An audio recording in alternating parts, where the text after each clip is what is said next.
Assalamualaikum warahmatullahi wabarakatuh. Alhamdulillahirabbil alamin.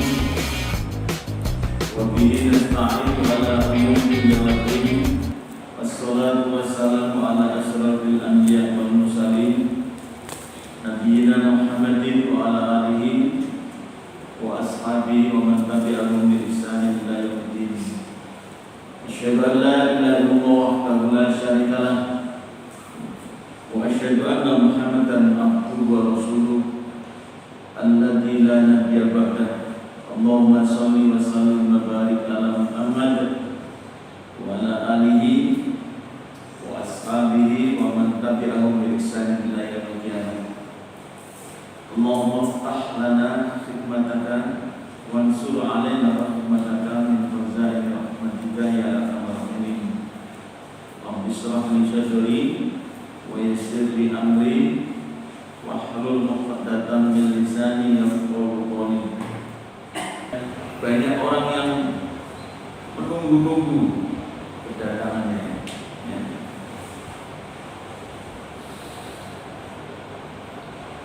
Tidak sebuah kitab suci pun yang diturunkan oleh Allah terdahulu sebelum Al-Quran semuanya pasti mengandung berita itu. Semuanya kamu beritakan semuanya. Dan beritanya sangat menggembirakan, yaitu tentang lahirnya seorang Rasulullah yang terakhir, yakni Nabi kita Muhammad SAW. Jadi keistimewaannya Nabi Muhammad ini telah diberitakan. Dan berita ini sebenarnya adalah menunjukkan bahwa apa-apa yang diberitakan oleh Allah itu pasti kebenarannya, pasti benar, tidak ada yang salah, baik beritanya maupun orangnya itu sendiri. Jadi beritanya juga mengandung sebuah kebenaran, orangnya pun orang yang benar, ajarannya pun yang diceritakan itu juga adalah ajaran yang benar. Dan dulu banyak orang yang menunggu, bercita-cita supaya menemui atau hidup yang menangi itu bersama dengan Rasulullah SAW. Luar biasa, ya.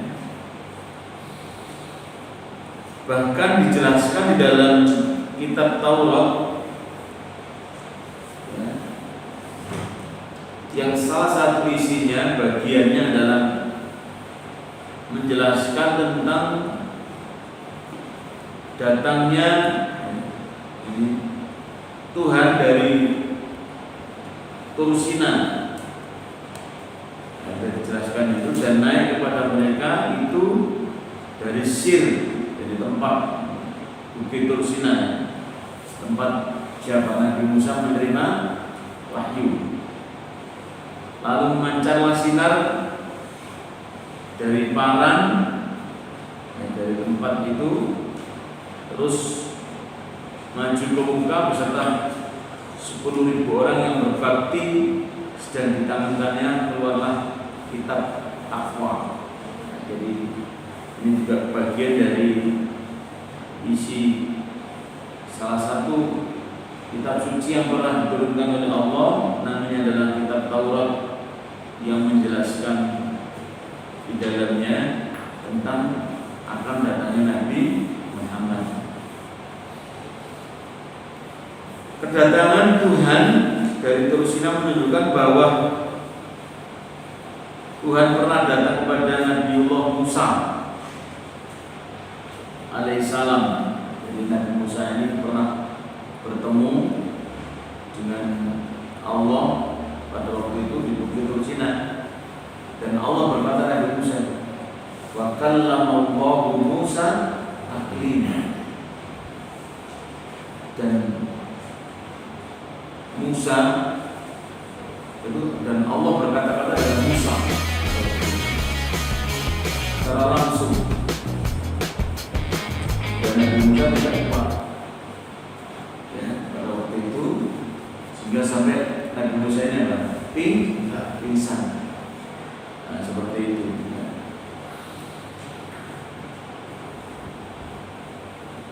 Dan memberikan pengertian bahwa kemenangan Nabi Daud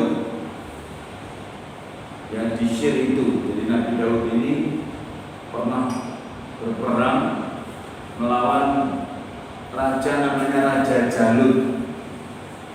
Ya, mungkin ada yang pernah membaca sejarah seperti itu ya. Jadi ada raja yang sangat kejam pada waktu itu, yang sangat bengis, yang sangat zalim. Namanya adalah Raja Jalut. Pada waktu itu Nabi Musa dapat pengalaman dalam peperangan. Di seorang raja yang sangat, jadi para nabi-nabi itu dulu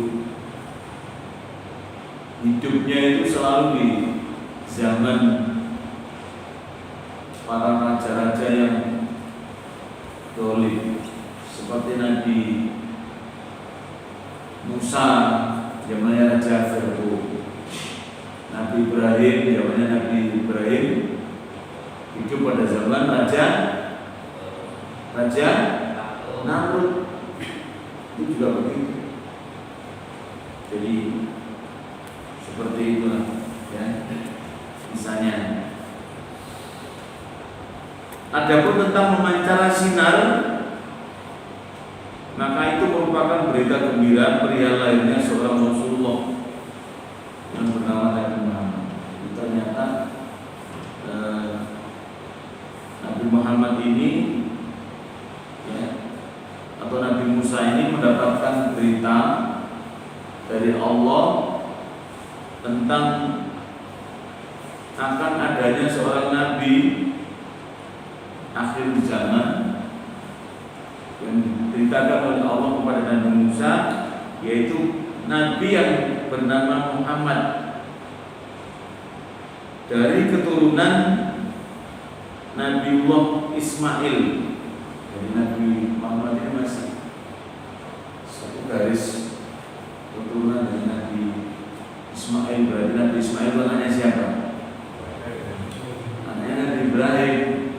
Nah itu termasuk Nabi Daud itu masih keturunannya Nabi Ibrahim dari keturunan yang ke-13. Dari putranya yang kedua namanya adalah Ishak. Jadi Nabi Daud itu masih keturunannya Nabi Ibrahim. Dari keturunannya tadi anaknya yang kedua yaitu Nabi Ishak. Jadi memang Nabi-Nabi itu selalu ada apa namanya nasab. Sama dengan dalam keluarga kita. Kalau misalnya ada yang anak-anak yang sukses atau anak-anak yang baik, itu mesti ada mbah-mbahnya dulu itu. Ada orang yang sukses, ada orang yang berhasil, ada orang yang berikutnya pasti. Dan Nabi Muhammad ini masih satu garis keturunan dari Nabi Ismail. Dari anaknya Nabi Ibrahim yang pertama. Kalau Nabi Daud keturunannya dari Nabi Ishak. Sehingga beliau juga Rasulullah SAW ini ya, diberitakan dan mengenai kedatangannya yang dijelaskan dalam kitab Taurat tadi, yang disertai dengan 10.000 orang yang berbakti, adalah sebagai salah satu perihal yang pernah dilakukan Rasulullah SAW sewaktu memasuki kota Mekah. Jadi tadi berita yang di dalam kitab Taurat akan ada seorang Rasul tadi yang mengeluarkan kitab takwa yang disertai dengan 1000 orang tadi. Itu adalah yang dimaksud adalah siapa? Nabi Muhammad. Peristiwa ini pernah terjadi ketika Nabi Muhammad melakukan apa? Fathul Mekah, yang membuka kembali kota Mekah, yang membawa pasukan 10.000 orang dari Madinah. Yang di Mekah pada waktu itu berdakwah 13 tahun hanya mendapatkan pengikut 75 orang. Kemudian beliau hijrah ke Madinah, mendapatkan pengikut yang luar biasa. Bahkan pada waktu Fathul Mekah, Nabi ini membawa pasukan yang berjumlah 10.000 orang. Jadi berita ini betul-betul benar dan terbukti, ya.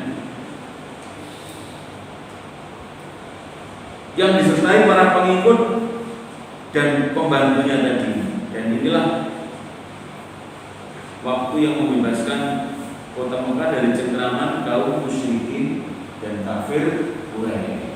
Jadi semua berita-berita ini adalah merupakan bukti kebenaran bahwa Nabi Muhammad ini adalah benar-benar seorang Rasul, seorang Nabi yang telah diceritakan oleh Allah pada seluruh umat manusia. Bisa kita bayangkan kehadirannya ini diceritakan oleh Allah kepada seluruh umat manusia, dari mulai zamannya Nabi Adam sudah diceritakan. Kemudian dikatakan di tangan kanannya keluar kitab takwa. Ini menunjukkan tentang syariat yang dibawa oleh Rasulullah ke seluruh alam semesta. Jadi yang dibawa syariatnya adalah syariat apa? Mengajak manusia untuk bertakwa. Jadi inti daripada ajaran yang dibawa Nabi Muhammad itu adalah mengajak kepada manusia supaya menjadi orang yang bertakwa. Yang dalam tiap ibadah itu takwa ini menjadi salah satu tujuan utama. Seperti puasa, tujuannya juga utama supaya kita menjadi orang yang bertakwa. La'allakum tattaqun.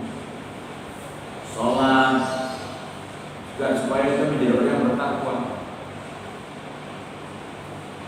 Ya. Zakat tujuannya supaya kita menjadi orang yang bertakwa. Sabar itu juga orang yang bertakwa, ciri-ciri yang bertakwa. Memaafkan kesalahan orang itu adalah bagian-bagian dari nilai-nilai ketakwaan. Jadi ajaran yang dibawa Nabi Muhammad itu adalah ajaran yang mengajak manusia untuk bertakwa. Maka dalam setiap khutbah itu khotib mengajak ittaqullah.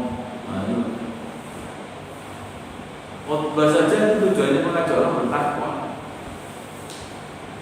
Oleh karena itu kita sebagai pengikutnya harus memahami bahwa ajaran ketakwaan ini juga telah diberitakan oleh Allah di dalam kitab-kitab sebelum datangnya Nabi Muhammad.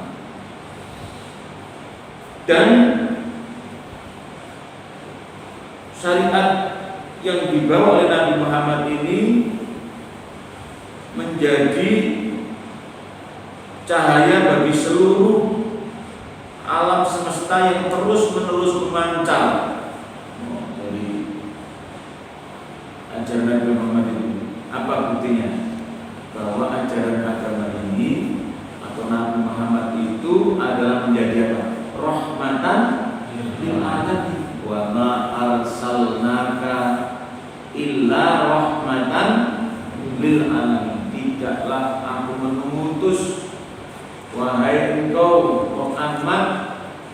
kecuali menjadi rahmat bagi alam semesta.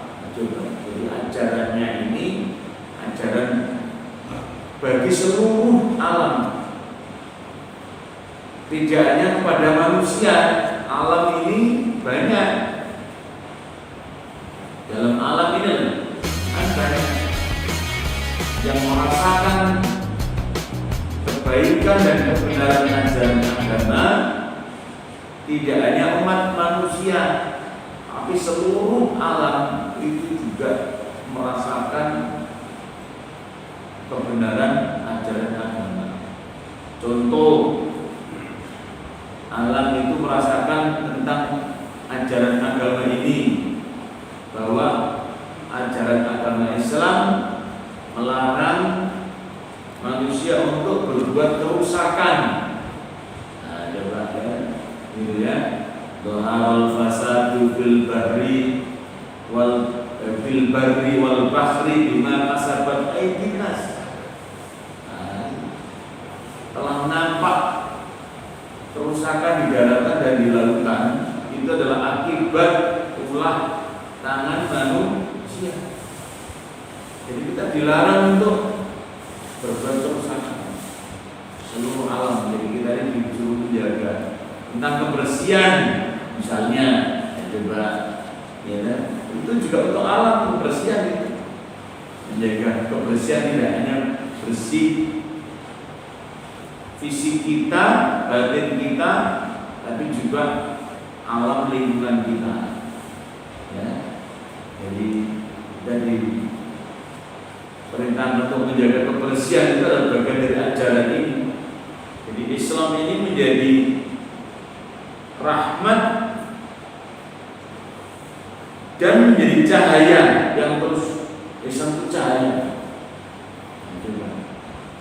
Cahayanya itu selalu bersinar, memancar, menyinari segala sesuatu yang ada hubungannya dengan nilai-nilai keagamaan dan keduniaan.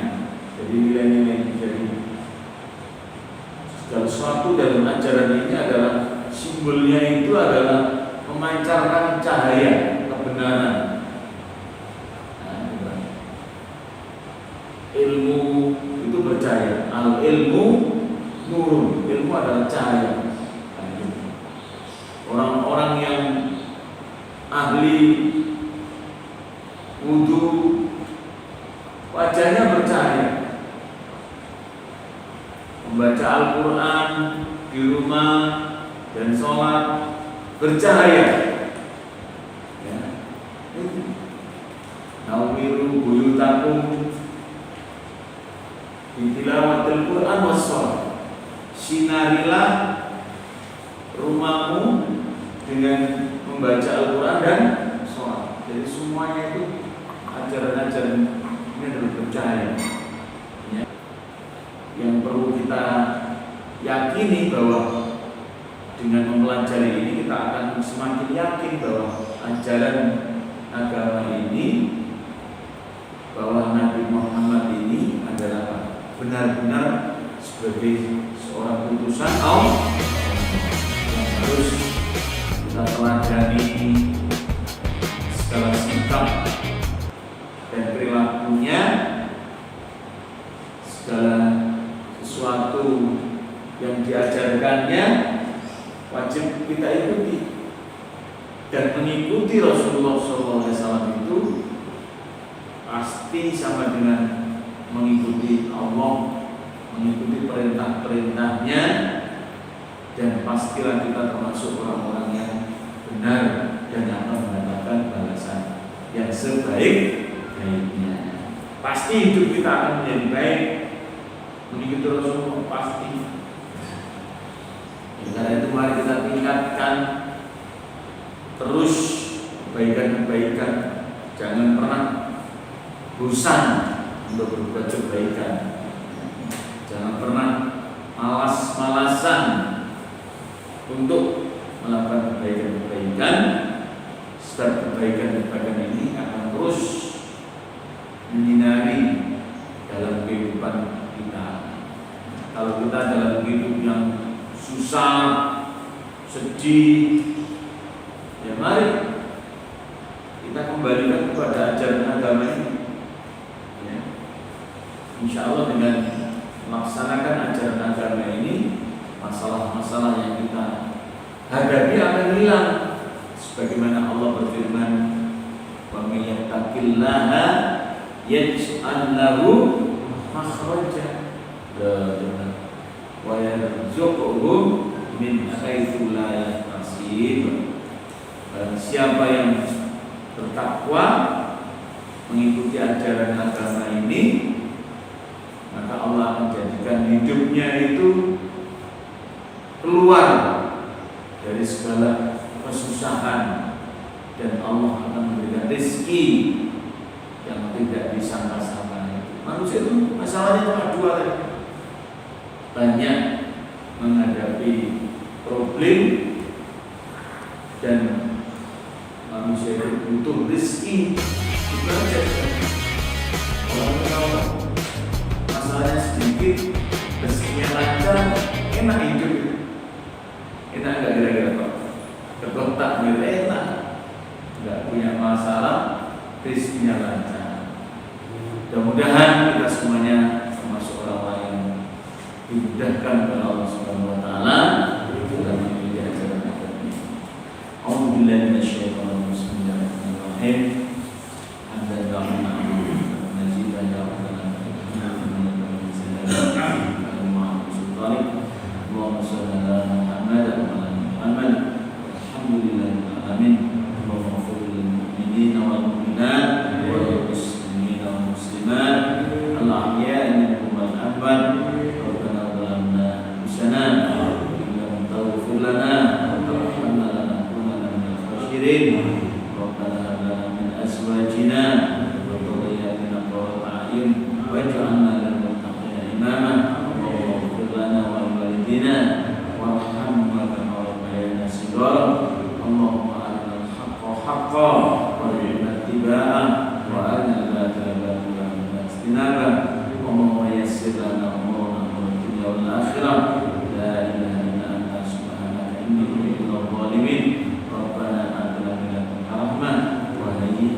Allahumma inni a'udzubika minal barashi wal jununi wal judani wa min sa'il asqam.